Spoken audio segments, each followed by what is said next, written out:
Dzisiaj na tapetę poszła butelka bojowa, a hasło, które mi przyświeca, to dekupażuję, bo zwariuję. Obecnie w firmie i w domu mam pełno butelek z płynami do dezynfekcji. Gdy idę na zakupy, zabieram maseczkę, rękawiczki oraz butelkę bojową. Jaka wojna, taka broń, ale czy ta broń musi być aż taka brzydka? Jestem w grupie podwójnych szczęśliwców. Po pierwsze mam psa, a po drugie kocham deku. No może nie jest wesoło, ale niech chociaż będzie ładnie. Więc postanowiłam przerobić moją butelkę bojową na ładną butelkę bojową. Na pierwszy ogień poszedł primer, ponieważ dzięki niemu farba na butelce będzie się trzymała bardzo dobrze. A po wyschnięciu 1, 2 albo 3 warstwy farby, to zależy jak piękną chcecie mieć powierzchnię. Postanowiłam, żeby moja butelka bojowa była w kwiatki, bo przecież wiosna za oknem i chyba ten kierunek jest najwłaściwszy. To akurat są papiery ryżowe z ITD Collection. W pracy tylko skonsultowałam, który z tych dwóch papierów jest piękniejszy i zabrałam się do roboty. Obecnie sklepy udostępniają nam za darmo płyny odkażające, ale ja biorę swoją butelkę, bo wiem co do niej wlałam.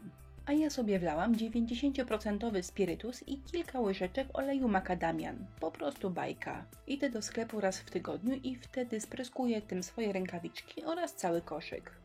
Spirytus powoli paruje, a ja pachnę jak pan Żul w wersji premium. Czasami mijam w sklepie osoby roztaczające podobną woń jak ja i nie myślę wtedy, że to jest pan Żul. Myślę, że to naprawdę zapobiegliwy obywatel. Za oknem piękna pogoda, serce wyrywa się na spacer, a tutaj trzeba siedzieć w domu. Normalna kobieta przecież nie wysiedzi, coś trzeba robić, więc dekupażuje, bo zwariuje. Rodzina nawet buty zaczęła chować do szafki ze strachu, że rano będą na nich nalepione piękne kwiatki. Albo w ostateczności będą na nich kropeczki zrobione wykałaczką, tak jak na mojej butelce bojowej. Powoli przelatuję codziennie wzrokiem po otoczeniu i zastanawiam się, co by tutaj jeszcze przymalować. Jem jogurt i myślę sobie całkiem fajne pudełeczko. A na kolację najlepsze ogórki, bo przy okazji będę miała słoik. No cóż, chwyciło, trzyma i nie chcę puścić. Pomyślałam, że pomysłem na butelki się z Wami podzielę, ale całą resztę zostawię już dla siebie. Przy okazji przemalowywania, co mi tylko w ręce wpadnie, postanowiłam wykorzystać wszystkie nędzne resztki, które zalegają mi w szufladzie. Końcówką konturówki maluje się naprawdę bardzo niewygodnie.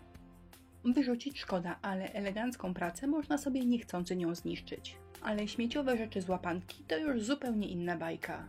Więc obecnie idą u mnie w ruch zaschnięte farby, podarte serwetki i inne rzeczy, których naprawdę szkoda mi było wyrzucić. Dziewczyny, jeżeli znamy się z Facebooka, to wklejajcie pod tym postem wszystkie fajne, niezwykłe rzeczy, które zdekupażowałyście ostatnimi czasy. I nie chodzi o eleganckie pudełeczko czy przepiękny chustecznik. Wklejajcie butelkę po coli, kuwetę dla kota, no wiecie, czym bardziej odjechane, tym lepsze. Zapraszam wszystkich pozytywnie zakręconych, bo po pierwsze w kupie raźniej, a po drugie przecież będzie dobrze. Listę artykułów, które użyłam w filmie znajdziecie w jego opisie. Dziękuję Wam wszystkim za uwagę i do zdrowego zobaczenia.